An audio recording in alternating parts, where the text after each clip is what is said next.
A very good evening to you, dear viewers. My name is Patricia Lukoma. It is a special day, the 26th of April 2024, and of course we will be highlighting particular items, particular news pieces onto our bulletin. Well, straight away, before we head into the bulletin, let's have the headlines.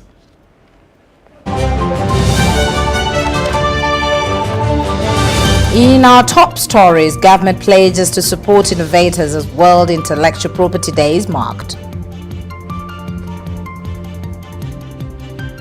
Park's visit to Lubo's specialized hospital site postponed to yet another date.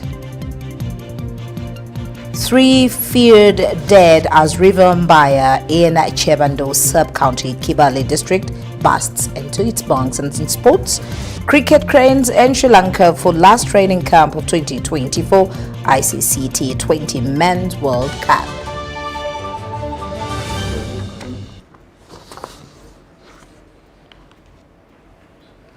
And into the bulletin, Ugandans are actively engaged in diverse economic activities, generating patent industrial designs and much more. However, according to Uganda's Prime Minister Robina Nabanja, a majority of the innovators underestimate the power of intellectual property, as we hear more in this report. The Prime Minister, Robina Nabanja, has pledged government commitment towards supporting innovators and creating sustainable technologies.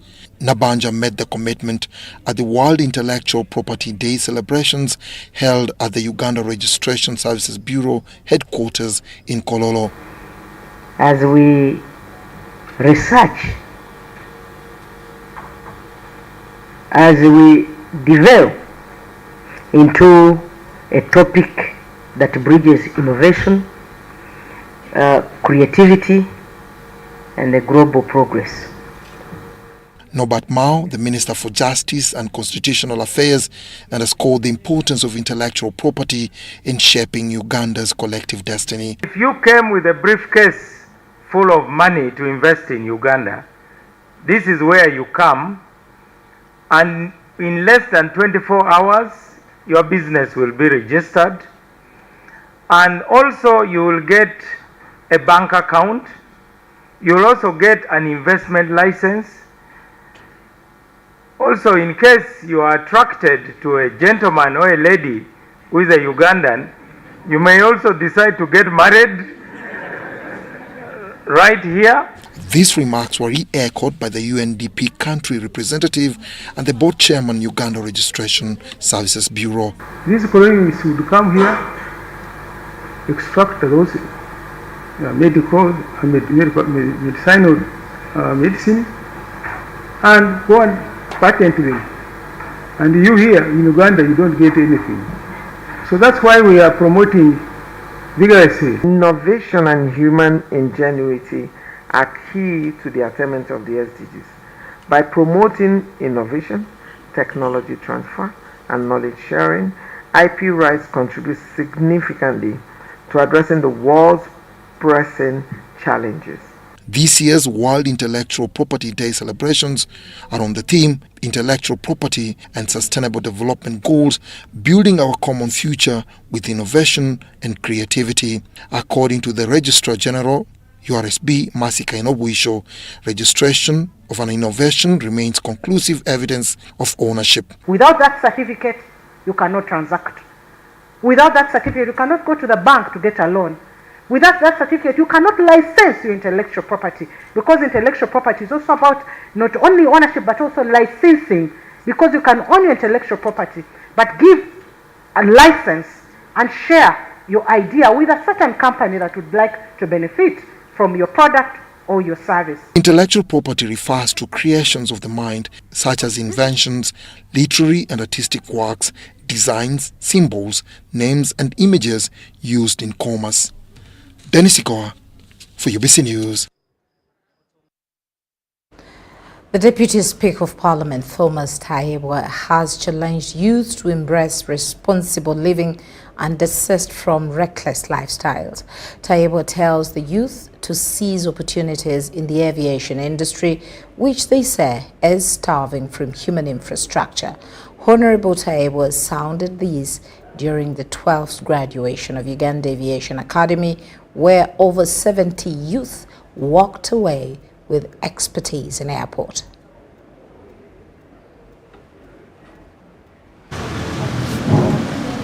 Protea Hotel was the place to be in Kampala on Friday morning. 71 youth from Uganda Aviation Academy were declared ripe for the aviation industry market. You have embraced challenges with courage, embraced knowledge, and setbacks as opportunities for growth. Obviously, nothing comes without setbacks, but it's still part of the journey, guys. Stakeholders in the aviation industry were present to witness this milestone. The Chief Executive Officer, Uganda Airlines, Jennifer Vamturachi, saw this as the beginning of a professional aviation journey. And we are looking for people with the skill, with the knowledge, with the grooming that we would like to start an airline. And I'm pleased to see that you have all these courses, and as an academy, we're able to work closely with you to have the right skill set in the airline, because that's a challenge for us. This optimism is in agreement with that of Deputy Director General, Civil Aviation Authority, Olive Rumonya. She wants these youth to remain focused. Don't focus on only one that you have studied. The opportunities are there. It's how you think, believe, and focus on where you need to go. To succeed in all these, it will take living responsible lifestyles. This is the message that Deputy Speaker of Parliament, Thomas Taiyewa, carried for these young people. Most of you young ladies, you look beautiful. And we love beautiful people. Kindly be cautious. Your job is tempting. You have every kind of billionaires. You have every kind of crazy people. But their aim is to use you. None of them is aiming at building you. We can buy you good iPhones, we'll buy you good jewelry, but we shall destroy your future. I beg you to be focused. Before the national resistance movement came in, there was only one aviation academy in this country. Kenya had 37. But as we talk now, Uganda is catching up. And this aviation academy, if you went even to Nairobi Wilson or anywhere in Kenya, our standards are much higher than Kenya. At the end of the day, it was an achievement worth celebrating. I've already been called for interviews in Uganda, Arab Emirates, and I'll be traveling next week. So hoping for the best. I'm hoping to work with Uganda Airlines. And I pray that the certificate and knowledge that I've got from Uganda Aviation Academy helps me excel and get the best of the best.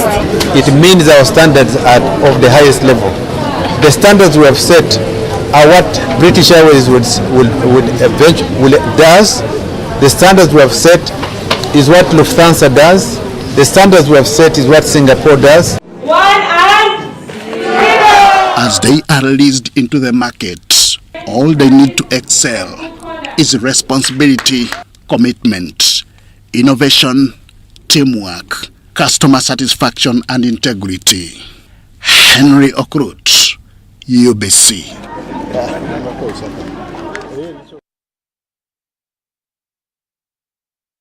Words of wisdom there from the Deputy Speaker of Parliament. Now, Parliament's Public Accounts Committee planned oversight visit to Lubowa Specialized Hospital project site remains uncertain following the Speaker of Parliament, Anita Mong's kind request to the committee to defer their visit, which was to take place Friday, 26 April. The Speaker's request followed yet another letter from the Ministry of Health, Permanent Secretary Dr. Diana Atwine, requesting for more time.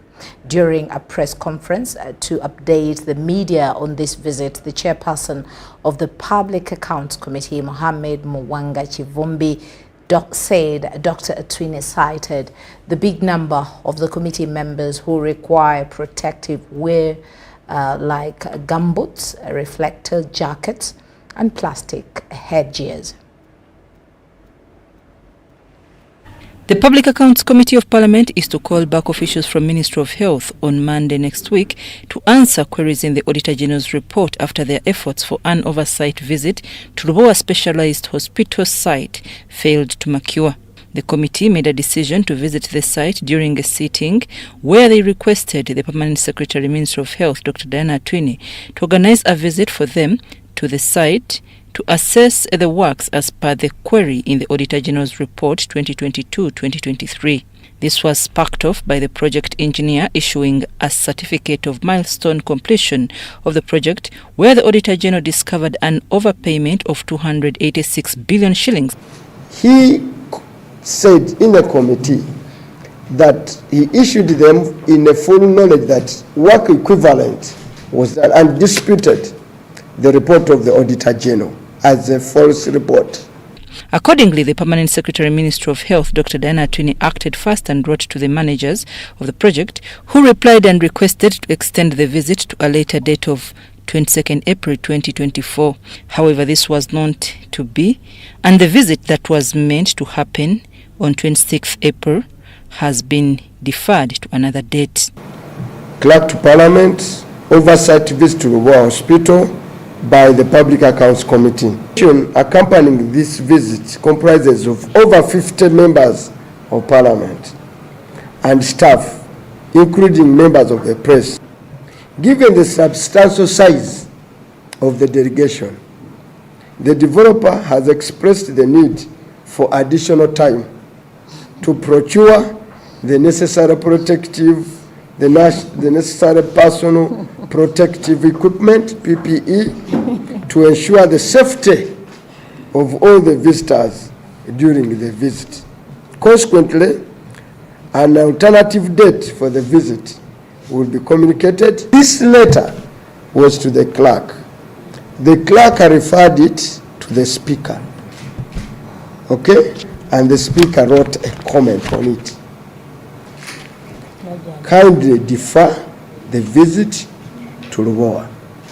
The chairperson of the committee, Muhammad Mwanga Chivumbi, says they will continue with the queries of the Auditor General's report on Ministry of Health and make their report. To be deterred by these actions, by these tasks of delay, I'm yet going to communicate another date for and on behalf of Parliament and as delegated by the Speaker and by the whole House. We will refer this matter back to them and we will take action. But before that, on Monday, I think with the ministry, we will decisively deal with them and we will conclude. That's our take, and the only thing that will remain will be an oversight visit. On our side, we will do our processes and make our conclusions on the audit report of Lubowa. I'm Nafka Farida and Dan Lugema in Kampala. Now, 21 opposition youth from Namutumba district in Busoga sub-region have joined the National Resistance Movement. The youth, who formerly belonged to the National Unity Platform, cite a lack of strategy and ideology in their former party. They were led by the former NUP coordinator Namutumba district, Dabada Yusuf, who accused NUP of not taking a clear stand against the same-sex relationships. In the National Resistance Movement, they say they have found a home. They have been received at the residence of the NRM National Vice Chairperson for Eastern Uganda, Captain Mike Mukula. These are some of their reasons for defecting from the National Unity Platform. I have sought advice, I have internalized, and I have looked at all the political ideologies of all the parties and come to a very sober understanding that the future of this nation lies in the National Resistance Movement under the stewardship of His Excellency, who is the current the current President of the Republic of Uganda, Yoweri Kaguta Museveni. They also cite lack of ideology and strategy as one that is headed nowhere. Whenever my former president, who I'm denouncing today, has been asked about his stand and the party stand as far as homosexuality is concerned and the LGBT+, he is always bringing answers that are not deterring. So I cannot be part of a foundation that is promoting homosexuality. No sooner had he received them than he expressed readiness to orient them into the NRM party. I want to call upon the entire country to take note of the initiatives of our young people from Namutumba who have come back home. I welcome everyone back to the National Resistance Movement. Let's work together, because in unity there is strength. Mukla says the defectors and their youth have willingly joined the NRM party. And let me look straight into the camera. These young people, none of them has received even 1 shilling or $1.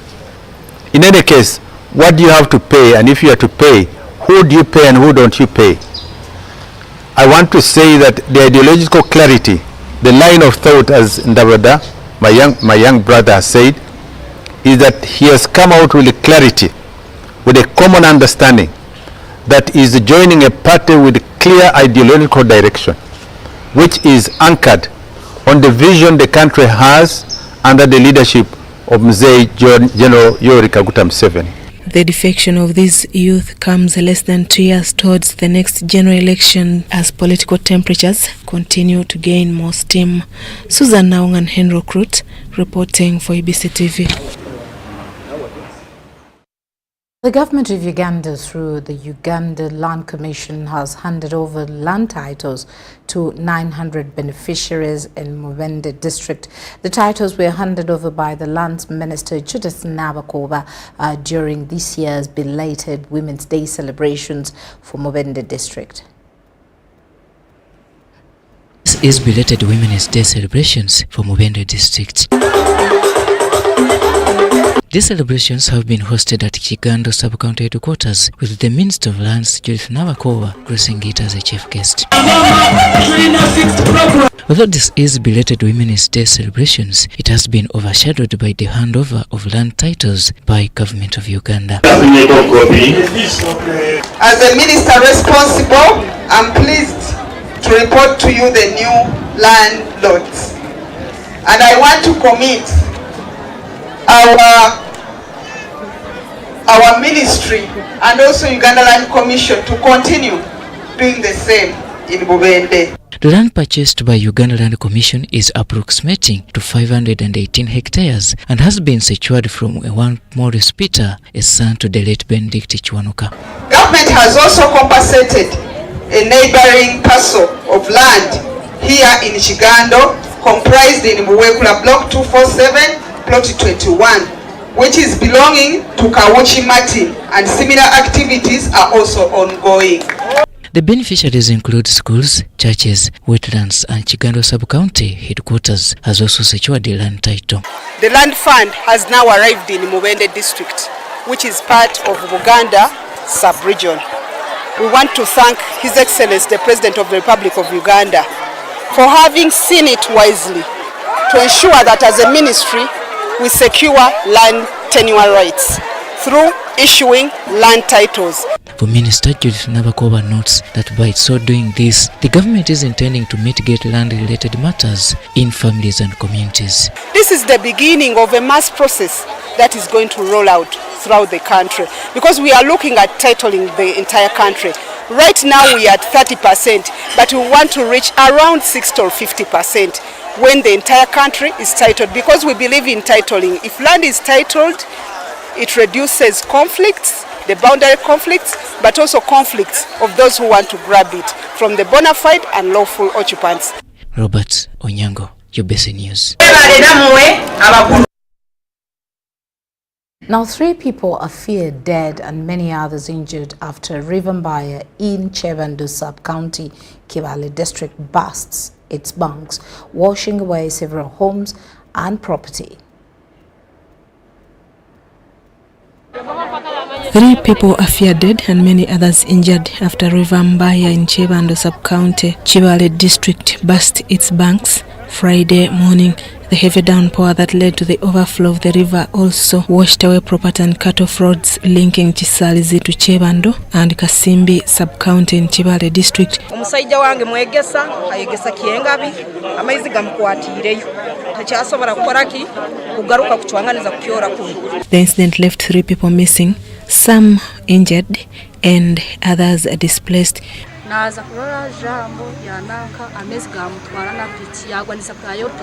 Kibale Resident District Commissioner Godwin Kasigwa says the district has already deployed a rescue team near River Mbaya to search for the missing bodies and to also curb further incidents. He says the overflow of River Mbaya has been caused due to encroachment on the buffer zones and the wetlands.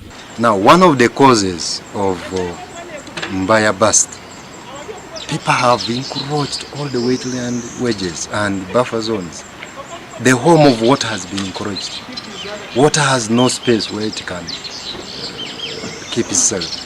Let's leave the edges of all wetlands, of all swamps. Kibale District LC5 chairperson Godfrey Mwonge also retaliated that people have over-encroached on the wetlands around this area, which has resulted into such disaster. We are looking at Mbaya swamp today. It is part of the swamp is encroached. As we talk right now, it is no longer, the road is unpassable. And our prayer is the communities, we no longer utilize this route. For the case of people coming from Kibale, going to Pachwa, the alternative route is Kibale, Mugarama route, as you pass via Imara to Kasimbi. At least 7 survivors were rescued by well-wishers and rushed to Chevandu Health Center 3. Some of the survivors include Janat Wimana, William Chomia and Bosco Mujuni. River Mbaya connects with River Nkusi in Bunyoro sub-region, western Uganda, from the hills of Kakumiro. The river initially burst its banks in 2018 following a heavy downpour. Now, a team of Russian medical experts has conducted training for their Ugandan medical counterparts at Mulago Specialized Hospital, where women and the neonatal section lies on a resuscitation and stabilization of newborns at birth, newborns intensive care and basic nursing course. The aim of the training is to facilitate and reawaken practical skills of the selected doctors' management of the newborns in the country.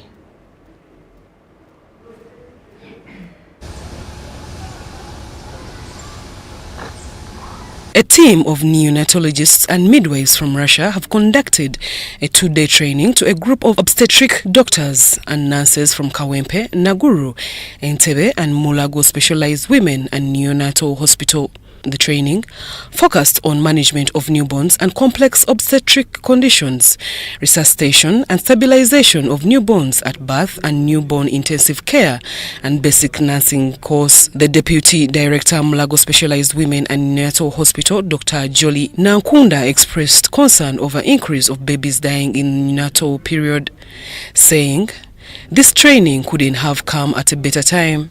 The problem of babies who die in the neonatal period is still a big problem with us, and we have 3 main killers of these babies, and these are mainly birth asphyxia, these are complications of prematurity, and also infections.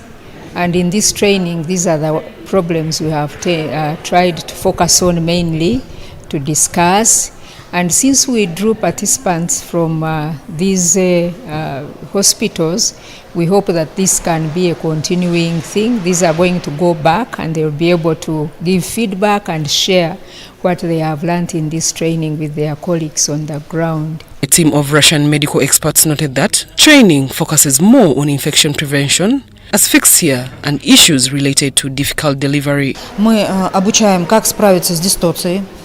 We teach how to overcome dystocia. Дистоция – это тогда, когда ребенок застрял плечиками в костях таза. Dystocia is a situation when the fetus stuck between the bones of the pelvis of the mother, and the fetus stuck with its shoulders. Мы показываем множество техник, способных помочь ребенку родиться без травмы. We show the variety of techniques that help the baby be born without any damage. А также показываем, как правильно принимать тазовые роды. And also we teach how to assist breech birth in the right way, in the proper way. Потому что мы хотим научить тем знаниям и тем технологиям, которые помогут спасти жизнь детей, многих детей. We would like to teach doctors and nurses here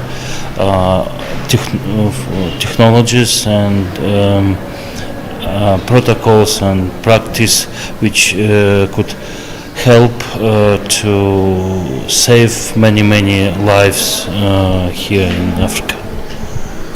Some of the medical participants in the training appreciated the gesture by the Ministry of Health and the Russian medical team for the hands refresher training. I envisage that in the obstetric part we have a problem of about less than 1% where mothers deliver very big babies more than 4 kilos. We call them microsomic babies, and they are prone to getting difficult delivery, which locally in English we call it shoulder dystocia, whereby the baby is stuck and cannot come out. So in this training they are giving highlights of different methods in which we can deliver this baby in the fastest possible time using all the methods. Some of the methods we knew, some they have taught new methods, others we knew, but to reinforce like getting new knowledge such that we can make sure that the babies who are born are not associated. And the model they are using is what we call a simulation. Zahara Abigaba, UBC News. The baby has no way out from this situation. Now, the Ministry of Information, Communication and Technology and National Guidance plans to engage the Finance Ministry to revise taxes imposed on the importation of electronic gadgets to enhance innovation. The Permanent Secretary, Ministry of ICT and National Guidance, Dr. Amina Zawede, while officiating at the SWAM Summit 2024, reiterated on the need for an affirmative action to shape the emerging trends of startup ecosystems. Financial challenges among the major main hurdles facing innovation and startup ecosystems in Uganda. At the 2024 SWAM Summit, experts highlighted the required initiatives to facilitate bolstering of technological evolution. We have so many innovations that are dying very early because they don't have enough finances, they don't have enough support, because the banks are not willing to offer high-risk financing. Innovators are encouraged to focus on linking their startups to societal challenges to attract local investors. So when you are doing research and you talk to your grandmother and they tell you have not understood, forget it. It is useless. So whatever we are doing should make sense to the people down there. The Ministry of ICT and National Guidance commits on the creation of innovation hubs and other related digital enablers at regional level to upscale adaptation of technology. Providing access to infrastructure If I'm a startup, I'm in the up country, where do I go? Have a digi-truck, so a digital truck. That digi-truck traverses the whole country, moving from district to district. It is a mobile computer lab. We go and stay in a district for 1 month and train the farmers, market vendors on the basic digital literacy. The Permanent Secretary, Minister of ISA National Guidance, Dr. Amina Zawede, intends to engage Finance Ministry to waive some taxes on electronic imports that facilitate innovations. To come up with recommendations to Ministry of Finance on what should be done to bring down the costs, to bring down the taxes on devices, because we know that if devices are expensive, if internet is expensive, then we shall be refraining the innovators from doing as many innovations as possible. Experts want government to establish specialized innovation hubs to guide on the allocation of resources based on priority areas. We are looking for solutions in agriculture. Who is best suited? Who is specialized in nurturing solutions for farmers? All startups and innovations are required to register with the Uganda Registration Services Bureau for Protection. It's important for them to understand and appreciate that when you conceive an idea, you register that intellectual property. They call it intellectual property. Register your innovation or your idea with Uganda Registration Services Bureau. There needs to be a pathway for that research to actually get to market, and there needs to be structures to support these researchers in terms of intellectual property rights, so that the ideas that they develop can be protected. The SWAM Summit of 2024 stakeholders recommend a national innovation system guiding innovations for different classes of people based on national priorities with the financial targets. Abdul Nasili Lubana for UBC. Ugandans have been urged to ensure climate justice for the betterment of their communities and the country, both socially and economically. Political activists and politicians say environmental degradation is on a rise, thus generating poverty-related problems in the country. Heads of smaller political parties in the country, under their umbrella, Alliance of Smaller Political Parties of Uganda, ASP, in partnership with Kijani Mwendo Uganda, a civil society organization that fights for environmental protection, have undergone today's workshop on climate justice. These include Activist Party, Revolutionary People's Party, Green Partisan Party, People's United Movement, among others. Using these smaller political parties as agents of promoting environmental sustainable energy, gender equality and equity, among other aspects, has been cited as key, as Kentos Biachaita, head of Kijani Mwendo, explains. Because on the three aspects I'm talking about, those are the main aspects which are really pinning the local and grassroots communities down there. Poverty, lack of food, floods are all generated because of circled around those three issues of gender equality and equity. Politicians say Ugandans have abandoned the norm of preserving the environment, hence resulting into environmental degradation. Dealing with many issues of economic, of what, of health, of the rest, but the environment has been neglected by the politicians. Uganda, we all know the effects of global warming are not exempting us. We all know what we are going through as a result of climate degradation. Action, we have to ensure we are consistent and sustainable to avoid the redundancy of this alliance. The chairman, Alliance of Smaller Political Parties of Uganda, Stephen Namata, calls upon Ugandans and members of parliament to spread the gospel of climate justice in the country. And it is upon us, as a nation, as a people, to work together. And the alliance, I want to applaud. The parties have got different ideologies. But because it is our environment, it is our climate, we are working together to see that we save our nation. Some of the participants in the workshop believe this meeting is timely. No, I've gained a lot because there are many things that have been going wrong in terms of environment, preserving the environment. So, I come from Mbarara, and Mbarara came from a grass called Bulala. But if you go to Mbarara, you can't see it now. And it is a concern that I really feel that there is something missing. Now, Dr. John Didi Boka, representing the chair of the Parliamentary Health Committee, has emphasized the importance of evidence-backed decisions, particularly regarding the proposed 28% tax increase on tobacco products. He made the remarks in a convened Parliamentary Health Committee members and Uganda National Health Consumers Organization in Kampala. National Health Consumers Organization has convened a meeting with members of Parliament to discuss the proposed taxes on tobacco products. The meeting aimed to address not only revenue concerns but also public health implications and the need for proactive policy making. The challenges include particularly the interference from the tobacco industry. The tobacco industry is focused on recruiting young people and initiating them into smoking tobacco, but also sustaining them on tobacco, because tobacco is an addiction.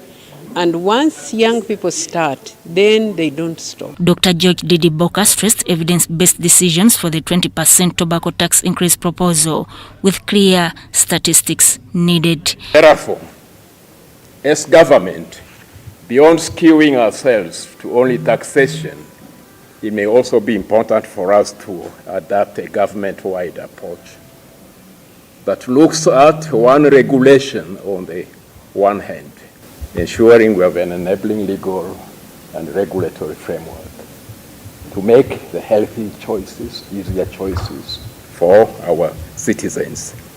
Taxation on tobacco products was viewed as a strategic tool to deter consumption, fund health programs, and combat non-communicable diseases like cancer linked to tobacco use. Coming to the alcohol bill, we expected, because of the magnitude of the problems associated with alcohol, the government to take the lead.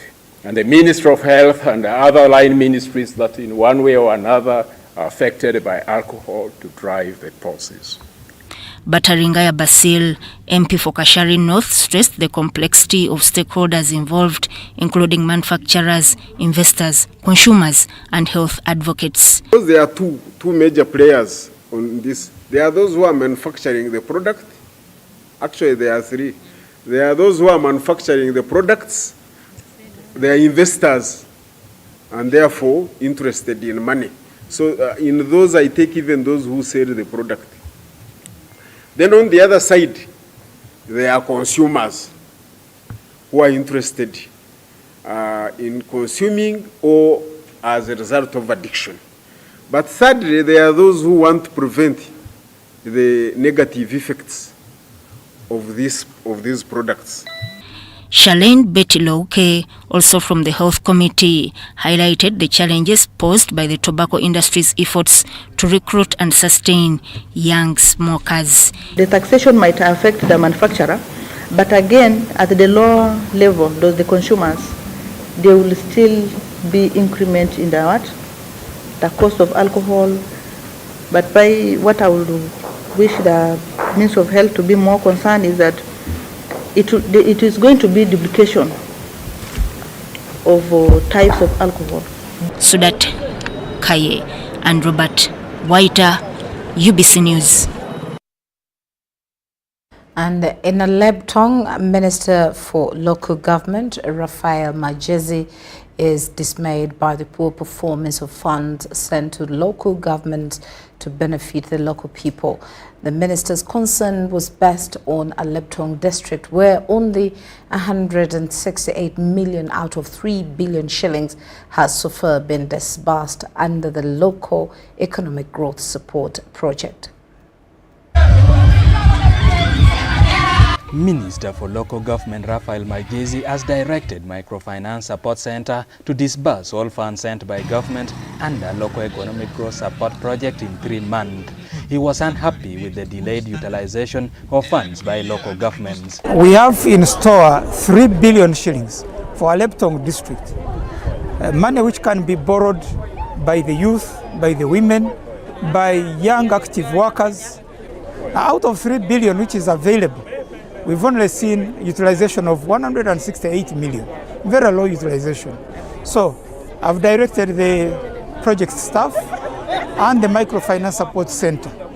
I want to make sure that in the 3 months ahead, actually by end of June, I want to see at least 80% uptake of this money. Magezi was commissioning a 1.2 billion water scheme and the main market built at a cost of 300 million shillings. It is all featuring, or it is all scoring in the President's directive that this Kisanja, we must emphasize wealth creation. Wealth creation in the markets, wealth creation by making sure that people are healthy. We normally say water is life, and this is meant to really prevent us from getting so many other diseases that are associated to bad or water which is not clean. As a community, we want to welcome this project. This water will definitely boost this area.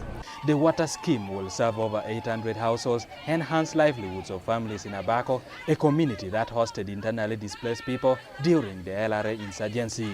I used to travel like something like 1 to 2 kilometers to go and look for the wells. One car John Mutike de Peco Mepi, or Cow Mona Mupi, or Bedugin Keregoro, Danute Lonaha, Karanaha, Pehome War. Aleptong district is beneficiary of the local economic growth support project initiated in May 2019 by the Islamic Bank and the Uganda government. Edi Olwa, UBC News. Chambogo University has reignited a call for protection of intellectual property to safeguard invented research and innovation prototypes.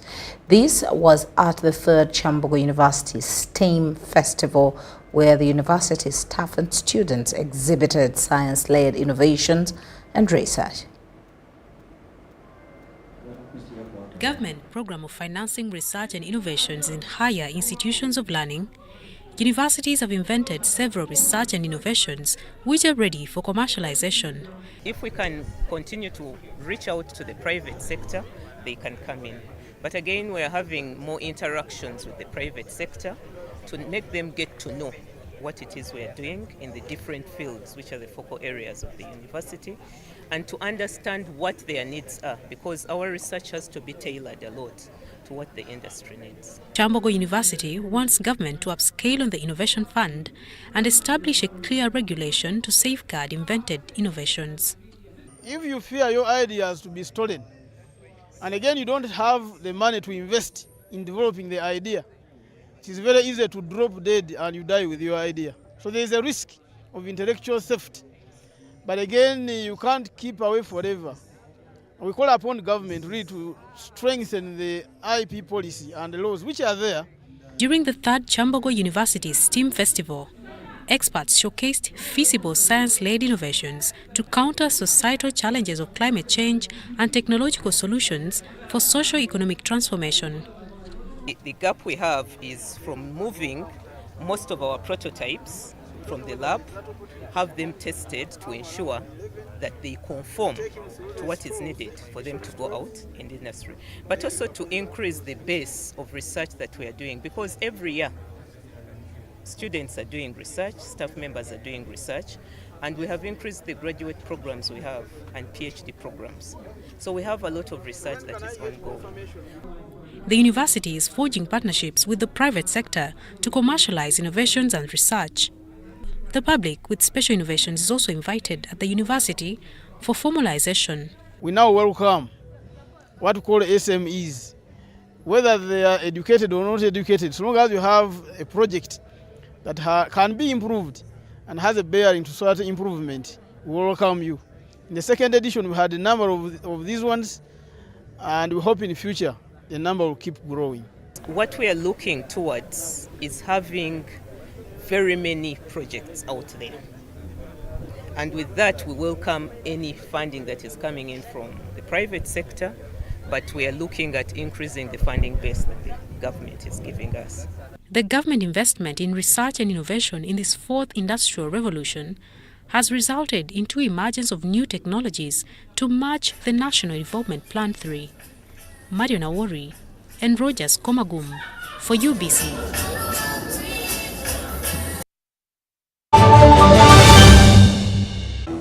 Fred!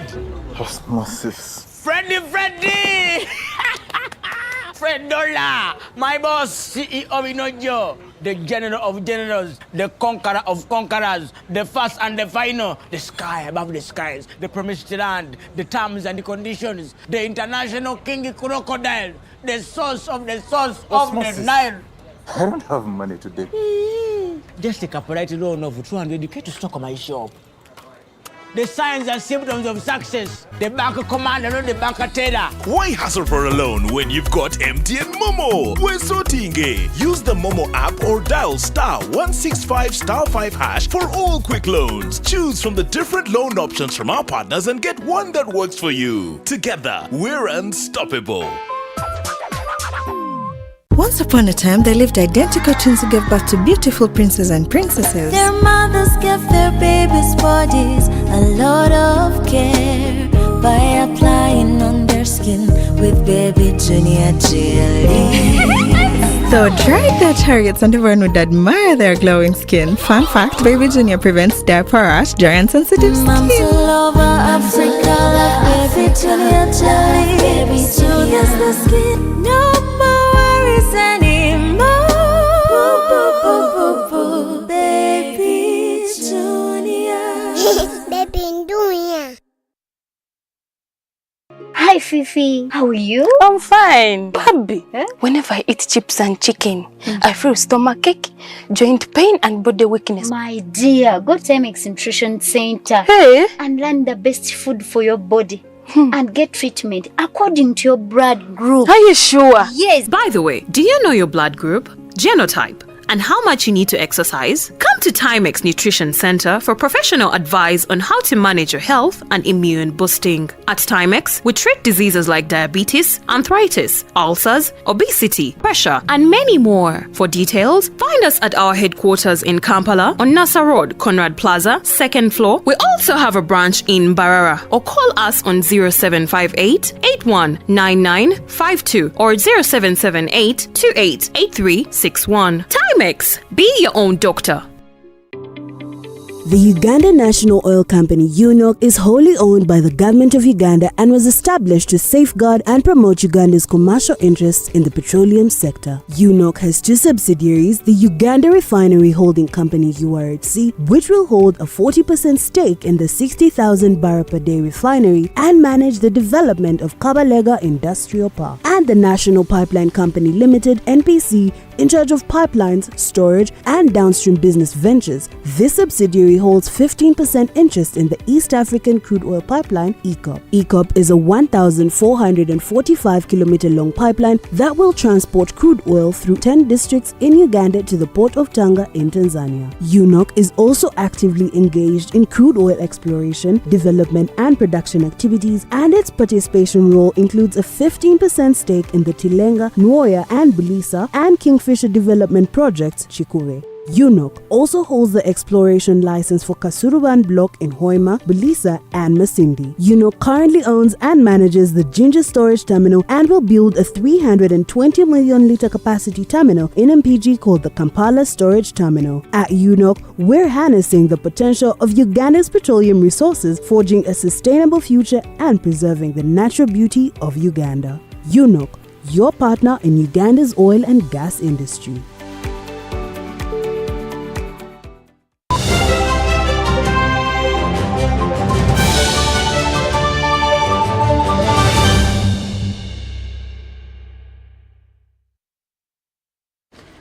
Welcome back. It's time for us to look at what's happening in the world of business. Now, the 30th International Standards Organization Conformity Assessment Conference has ended at 4 points. by Sheraton Kampala with an appeal to African member states to embrace the new dynamic standards to enhance the competitiveness of African goods and services on the global market. A round of applause for Ms. Brenda.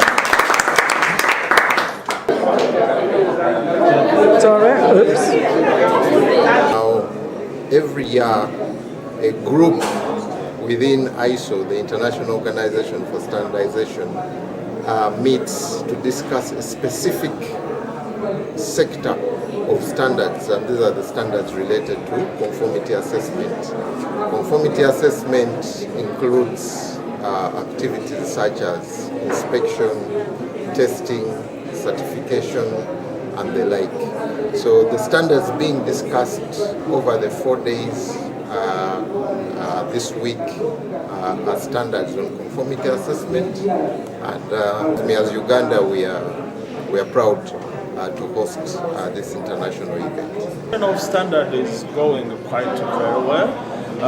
We have different technical committees. As you know, we are a continent on agriculture. We have many standards on agro processing, but we have also standard mainly linking to the main sectors, priority sectors of the AFCFTA. Standards on automotive industry, standard in pharmaceuticals, standards on transport and services. That are very, very important priority sectors on the AFCFTA. We have more than 1,800 standards that have been harmonized so far. And we have our General Assembly this coming June in Nigeria that will approve more than 200 standards. Above all, we also need to start looking at standards as a tool for facilitating trade and not a policing tool. Because sometimes economic operators, when regulators come to them, they come to pinpoint on the mistakes but not to educate. So we need to change the approach where we now work together.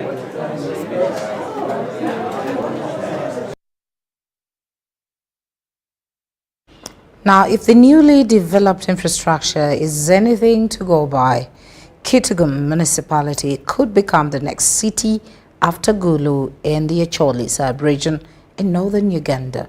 Let's visit the Usmid Gulu cluster.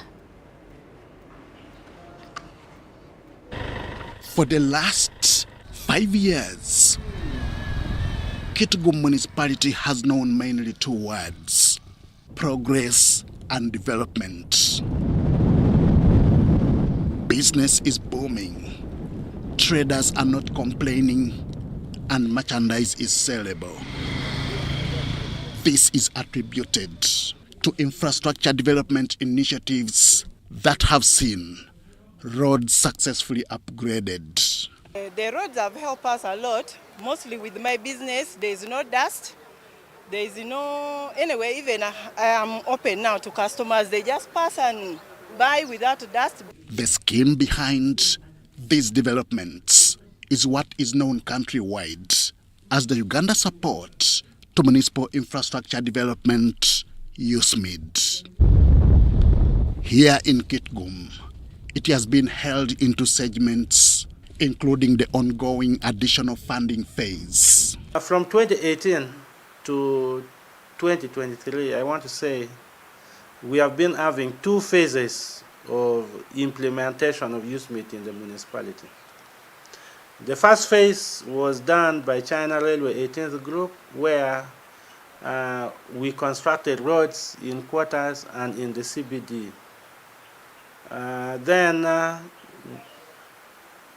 Additionally, we constructed 2.1 kilometers of roads from Christ the King, a Catholic church, up to a place called Malakal Hotel. Since its inception, development and progress have been evident. Before this program came, Kitgum was relatively, I would say, to be precise, it was a semi-developed town. The only tarmac we had and the municipality was elected some years back during the program of Northern Uganda Reconstruction Plan. The setting up of pedestrian walkways has reduced road accidents, while installation of street lights has reduced theft. Vendors, road users and business operators positively attest to guaranteed security. Business, I've stayed with it for long. I had a house of toys and jewelry somewhere there, but I closed because by the roadside I get more customers.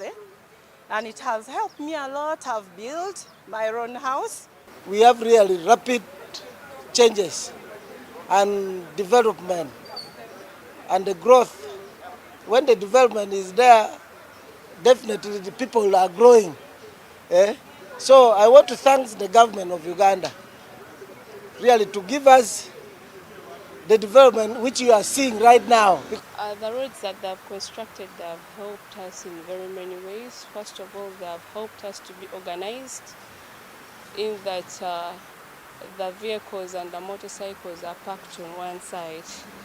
Yeah, it used to disorganize a bit and could cause a lot of accidents due to double parking.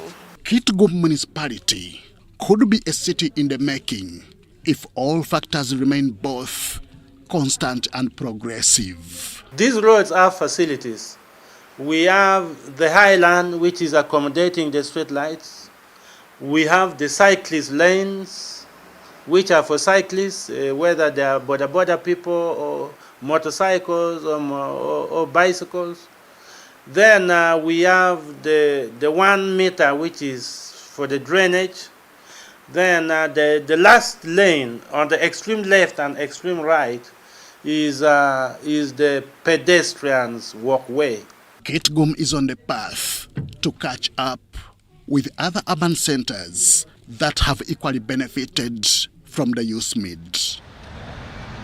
Gulu and Arua are former municipalities that became cities after implementing the project. With the street lights, with the drainage systems, which has really beautified the city, and it has made the city very attractive to visitors and everybody. We are already dealing with the wrongdoers, particularly thieves. We have our security who is doing operations day and night to ensure that these street lights are not vandalized. So people feel they should leave their villages, they should leave their district and live in Arua city. So it has brought a lot of visitors across the region and beyond West Nile. President was very clear that people should use the roadside to do business. And this thing has actually brought a lot of businesses. People who are selling small-scale businesses like selling groundnuts, avocado, and so on. Equally in Gulu City, several roads have been worked on, including Nelson Mandela and Lasto Okech roads. And we need it so much because Gulu City as now, it has expanded. So these good roads, USMID roads, are just only in the center of the city. But in the periphery, we need good roads. These are the developments that leaders and locals in Kitgum, Gulu and Arua continuously want to see from government. But I think the biggest benefit that is always understated is the capacity building that the project has enabled the city to have. And the local government workers now have the capacity to handle complex projects. At the right time, as the right intervention for growth and development of the people in Gulu City, the communities around. We appreciate it so much and we thank the government. And above all, we thank the people of Gulu City that they chose road infrastructure for implementation. The Ministry of Lands, Housing and Urban Development continues to implement the USMID projects. Upon successful bidding by government, the next phase is expected to commence after June 2024. Henry Okrut, UBC.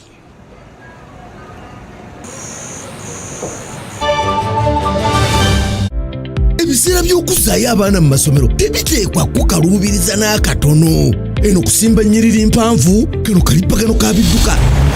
Simanya kuzunga na banka siripsi. Kati osobola okusasula school fees z'omwana wo ate n'okola n'ebirala ntoko ku ssimu ye ey'omu ngalo. Ekikola kyangu nnyo. Nyiga bunyizi *165*8 ogoberera ebikulagiriddwa oba okozese app ya MTN Momo. Ate kati okola ki olwaleero? MTN Mobile Money Uganda Limited erungamizibwa banka enkulu eya Uganda. We've hit refresh with Castle Light. A premium new look.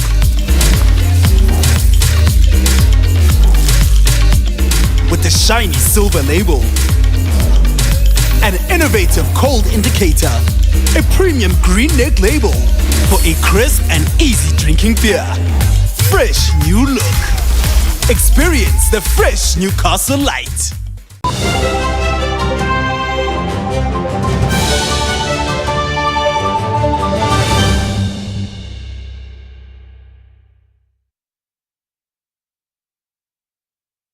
And into the world of sports, Uganda's Victoria Pearls fell short in their opening game at ICC Women's T20 World Cup Global Qualifiers against Scotland by 109 runs in a game played Thursday night at Tolerance Oval, Abu Dhabi, United Arab Emirates.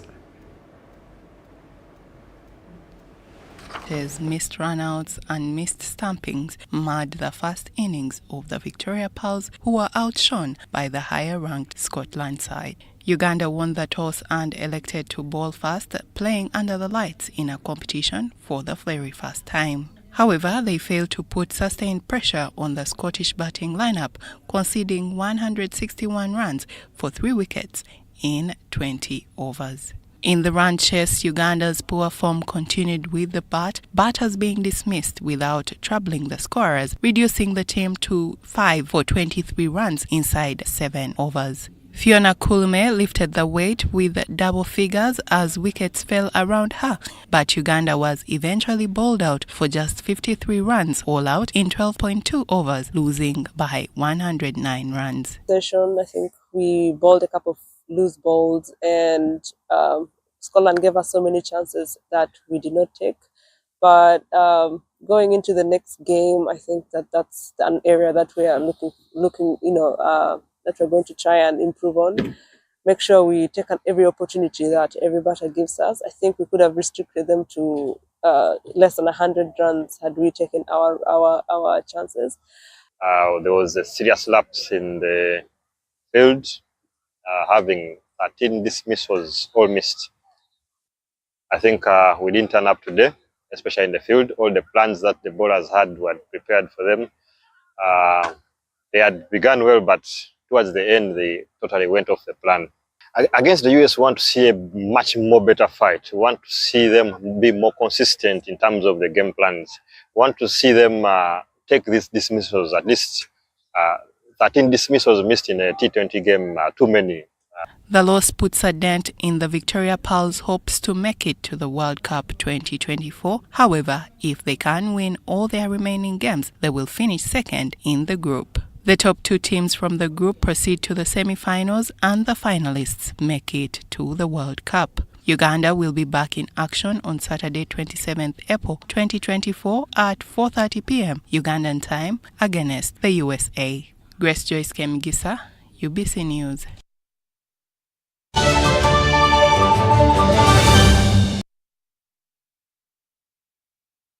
That's all we had time for. My name is Patricia Lukoma. Mugalu Mohammed later on joined us on sign language, and we will be joining you once again at 10 o'clock. Stay with us.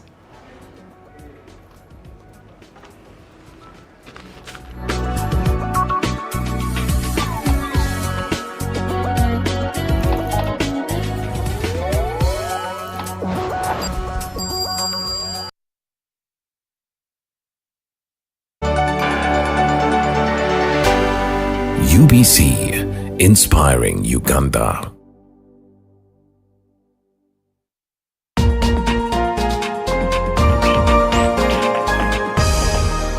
This week on UBC.